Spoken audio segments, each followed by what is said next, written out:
Things are obvious when you already know how to do them. This is one of those videos. Water was leaking into my Cayenne from I couldn't tell where. Water was coming through the fuse box on the left, down the door seal, from the hood release, and it was not a good time because that can lead to problems. So, what you can do is hose it down. Starting from the bottom, and now we here, hose it down and look for if your leak came back. Then move up by just a bit, hose it down just at that height or spot, and look for the leak again.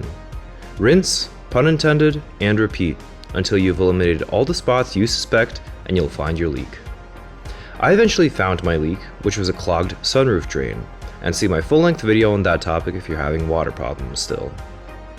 Let me know if you have any specific questions on specific leaks on the Cayenne, and I'll share any information if I know. I want to thank the Porsche Cayenne support thread for all of their replies and help, by the way.